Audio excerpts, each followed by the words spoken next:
Coming to you once again live from here in northern Israel, and what I want to talk to you about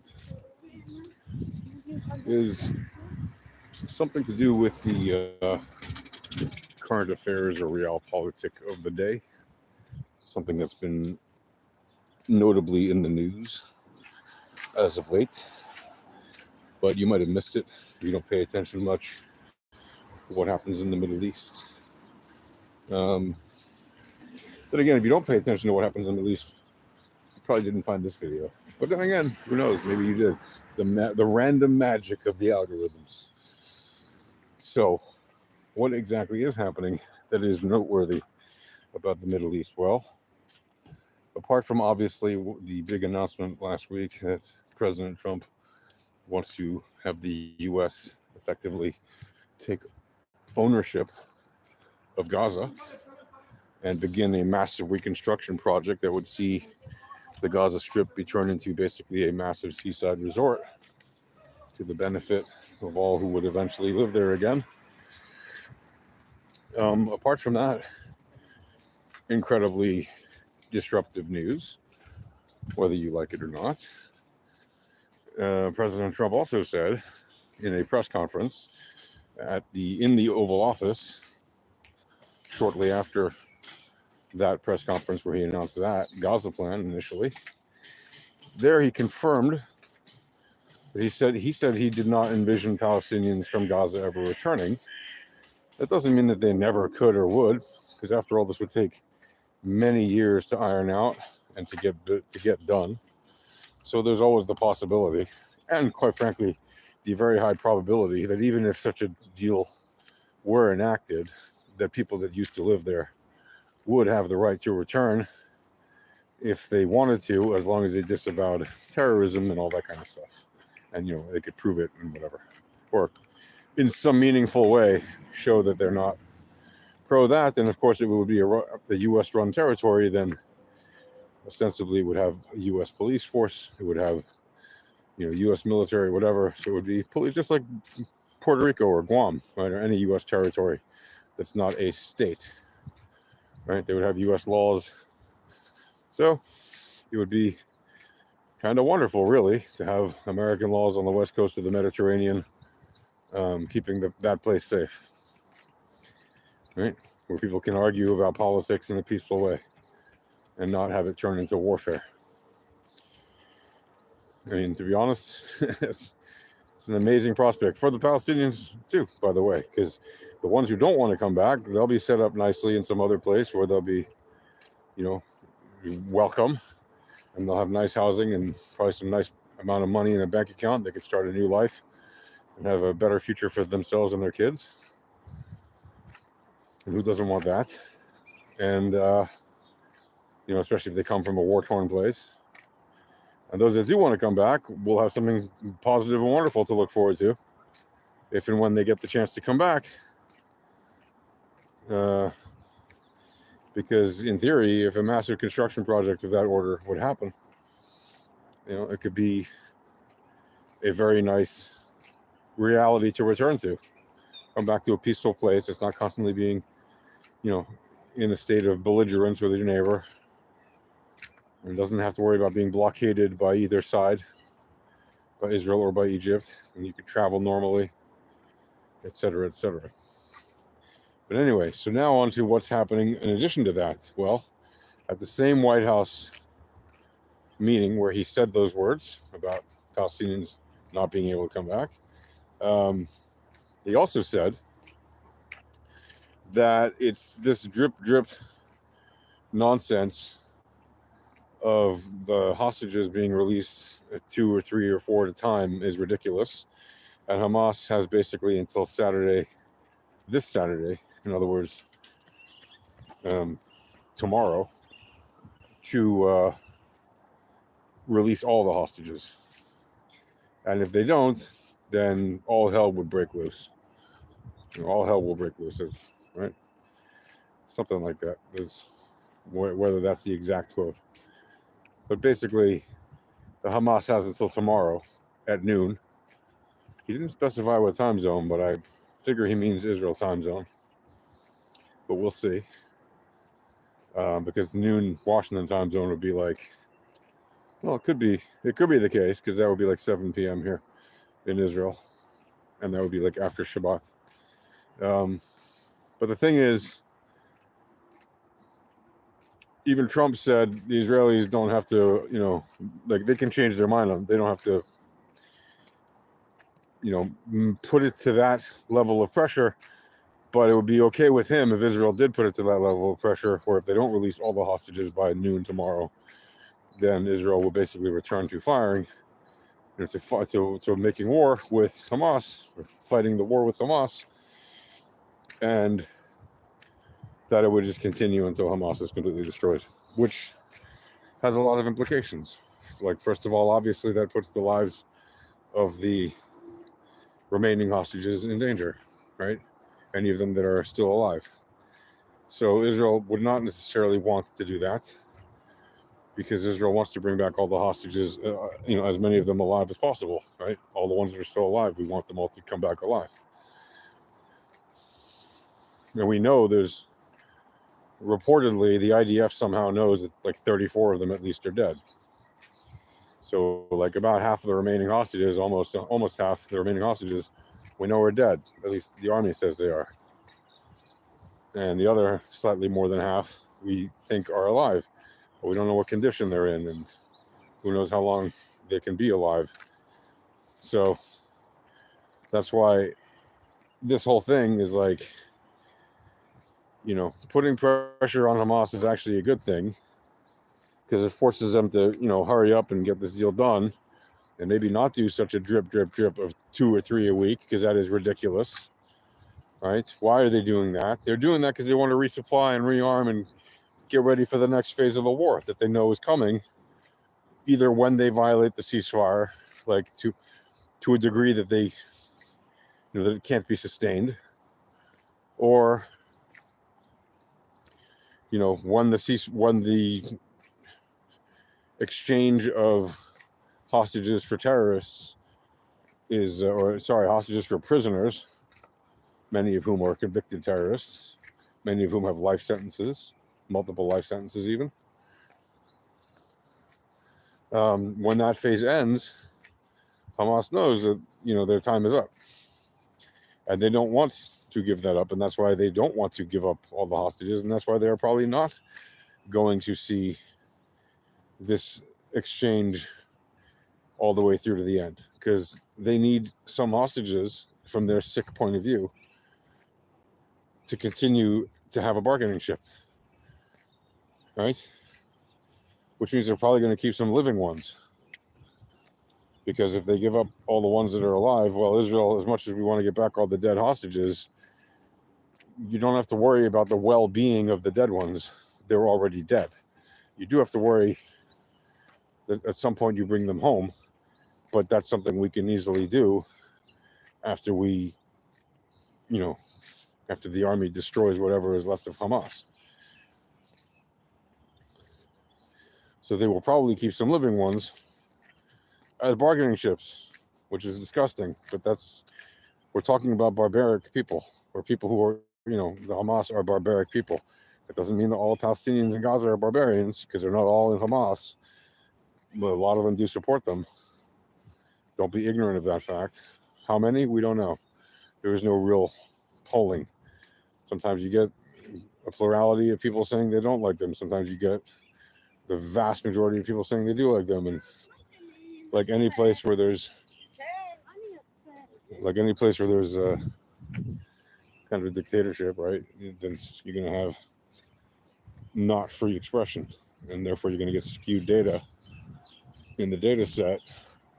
So the distribution between fact and fiction is going to be quite notable. Let's just put it that way. You're not going to have an uncontaminated normal distribution, let alone a Laplace distribution. There's going to be a non-insignificant amount of false data in the data set, right? And you need to be able to sort out the signal from the noise. How does that relate to the probability that the war starts again, well, again, if Israel does not get back the dozens of hostages that are currently being held by Hamas in Gaza, if it doesn't get back whatever amount Israel has not yet announced, but will find acceptable, and it could be that you just agree to accepting 3 hostages according to the deal, 3 or 4 each week, because during this past week, with all this stuff going on, there was a period of time when Israel said it was putting on hold the ceasefire, was going to slow down the process, something to do with the process, but they actually denied that. It was just an accusation made by the Palestinians, who said that Israel had not been delivering the goods as it promised. And then it turned out Israel actually was not only delivering the goods as promised, it was delivering the goods more than promised. And so they discontinued that noise, and they agreed to do that, to continue the deal.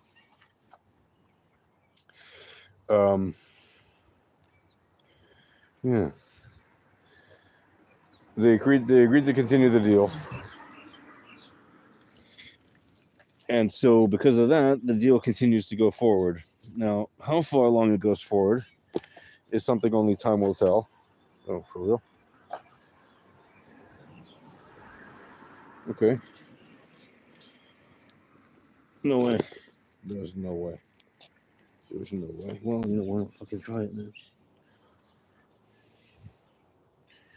There's no fucking way. You're fucking kidding me, right? There's no fucking way. Okay.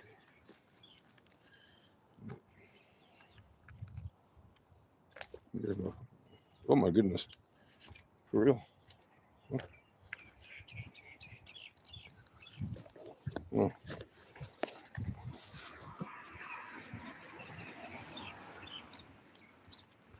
Okay. So,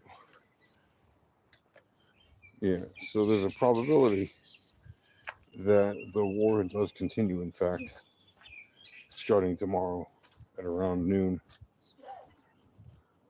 Whether it's Israel time or Washington time, we don't know. Because here's the other thing. Israel has already made up a large call of reservists to surround the Gaza Strip and to reinforce positions in the Gaza Strip. And probably they've done the same with positions in or around southern Lebanon, because there too, the Hezbollah have not been following to the letter of the agreement what would be supposedly happening there to continue the ceasefire after February 18th. Because Hezbollah has not left south of Lebanon, and they've been moving around terrorists against the agreement. And they say, well, because Israel is bombing targets. Well, Israel is bombing targets because those targets are against the agreement. So, right, and Hezbollah keeps pushing civilians to try to start fights with Israel, which is ridiculous. So you've got those 2 hornets' nests stirring up trouble, looking for a fight, and they may very well get it.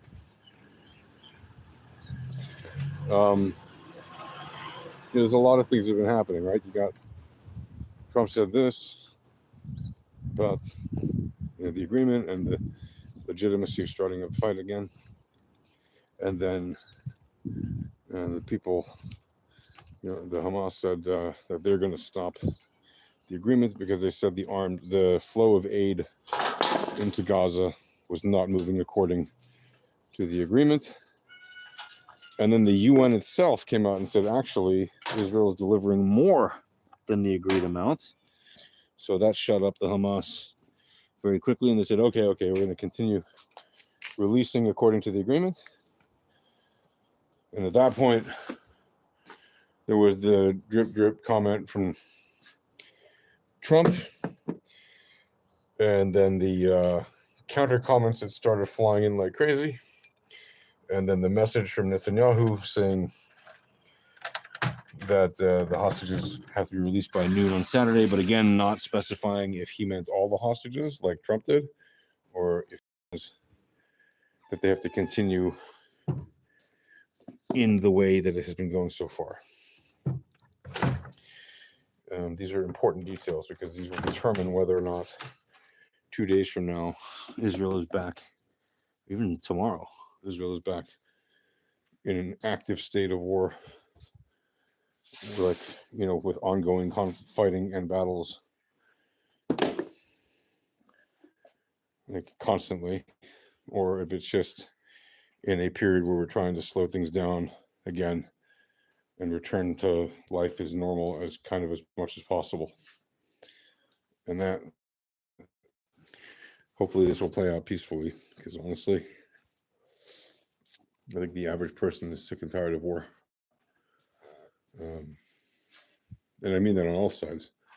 Question is, how much more sick of war is the enemy than you? And who has the stomach to continue it? And who has the material resources necessary to continue it? Because it's not something just everyone can do.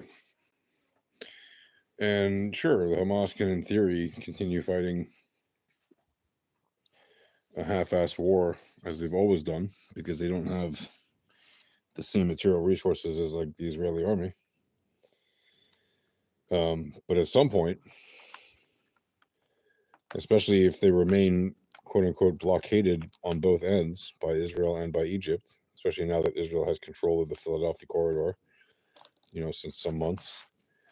So in theory, Hamas's supplies are beginning to run low. Yes, they still probably have plenty of supplies. They keep making trouble for many years. But the level at which they can make trouble is without a doubt reduced compared to what it was a year ago. And their ability to continue making trouble for the next long-term period is also probably greatly reduced. So to be honest, I would not be super worried about Israel's ability to continue this war compared to Hamas's ability to continue this war. Does that mean that Hamas does not pose a threat? No, it doesn't mean that at all. Hamas definitely still poses a threat. There's no question about that. There's a reason Israel has to fight them, right? I don't know if you can hear that, but there's very noisy stuff happening outside. Usually it goes away after a little while, but anyway. So those are some of the issues that are keeping this whole fight still going and why it has not yet just disappeared. Because, it really is a matter of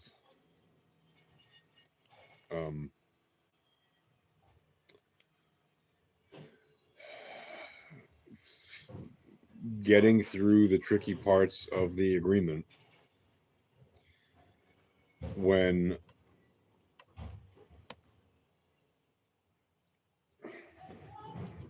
the last details, which have ostensibly been agreed to for this first phase, are of course up in the air and not clear, because the bad guys, Hamas, want to maintain their bargaining chip. Because what happens when they give up their last remaining hostages? Well, Israel will probably just demolish whatever's left of Hamas. Because at that point, what does Israel have to lose? Like, very seriously. What is there to lose if you're Israel at that point? Just go and demolish them. Right? Because why would you let them exist? Just so they could do it again? No. Before they do it again, demolish them. oust them from power, make sure they no longer pose a threat, right? And give the Palestinians living in Gaza a chance to pick somebody that's not a disgusting terrorist organization to lead them. They were already given that chance, by the way. Right? But who did they vote for? They voted for the Palestinian Authority, which has the PLO in it. How is that not a terrorist organization? Oh, but at the time, no. The Palestinian Authority always was, is, and always will be the bureaucratic head of a terrorist organization called the PLO. Right? It was invented for the purposes of having an organization to name on the paperwork of the Declaration of Principles, right? And technically, the Palestinian Authority isn't even the head of that organization, really. Like the group that heads up Fatah and the PLO and all that stuff, right? So,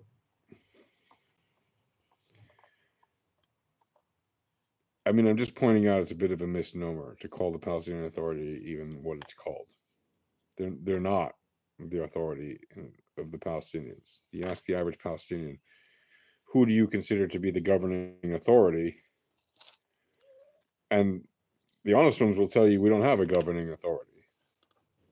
Palestinian Authority is corrupt, which they are, and Hamas is corrupt, which they are. And neither of them is really governing. They're just running kind of, Hamas is just running a terror organization. Yes, sure, they feed the poor, right?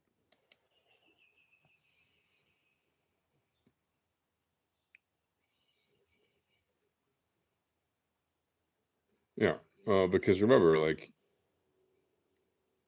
if you are taking care of hospitals, then you wouldn't allow them to be used for bases for terrorists, where they store weapons and actively conduct missions from, like terrorist operations, right? Where you wouldn't allow them to shoot rockets from there. You wouldn't allow them to try to snipe soldiers from there. You wouldn't allow them to hide bombs that are actively, loaded and ready for use, like underneath patient beds or whatever, in MRI rooms, like wherever they found them, in tunnels underneath the whole hospital, that if it would blow up for some reason could take down the entire building with patients in it.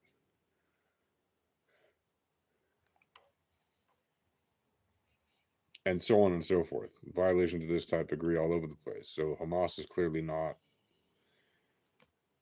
governing in any normal way Gaza. And you can argue that till the cows come home.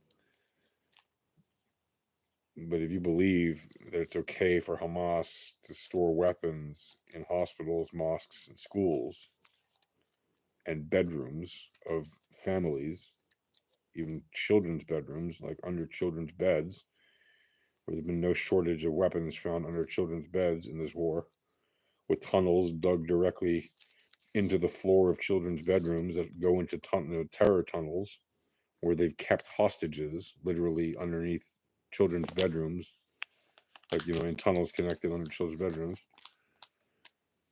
I mean, if you don't see that that's a bad thing for society, like, look,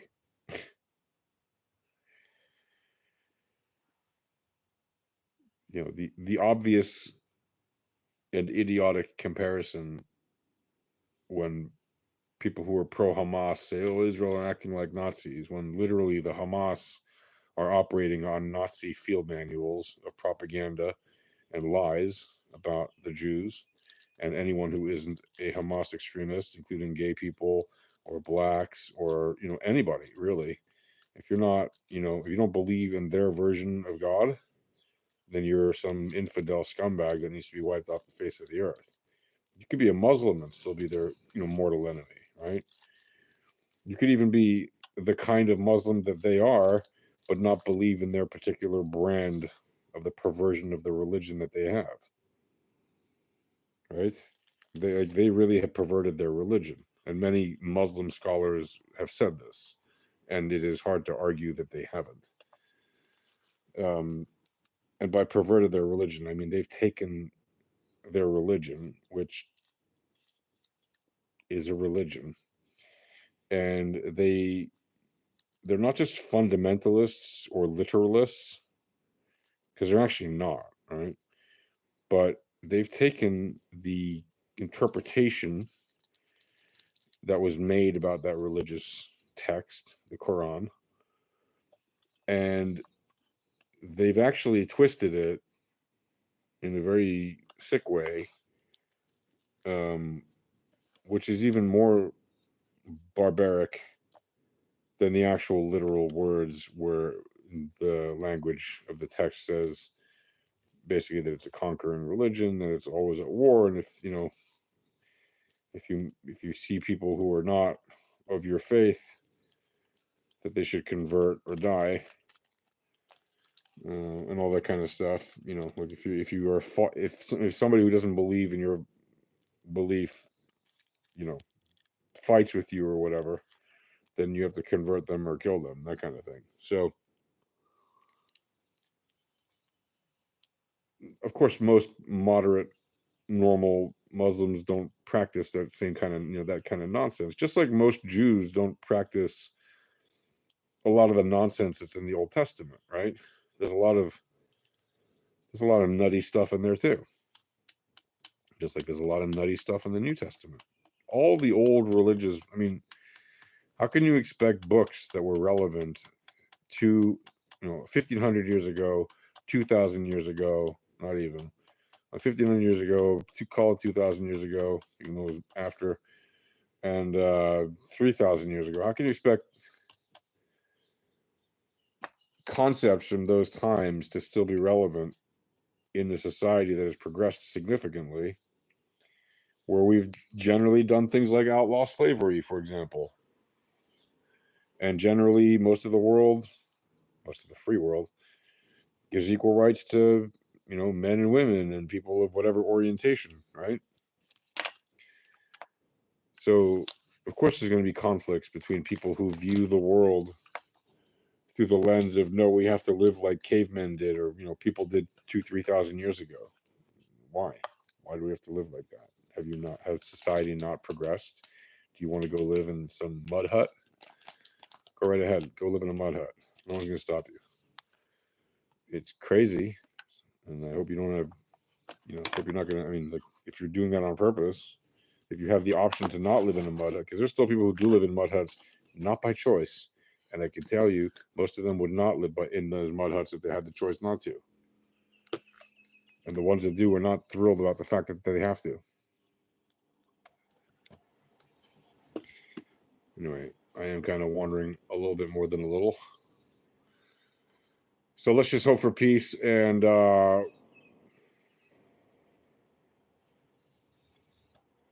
expect reality. But yeah, that's it for now.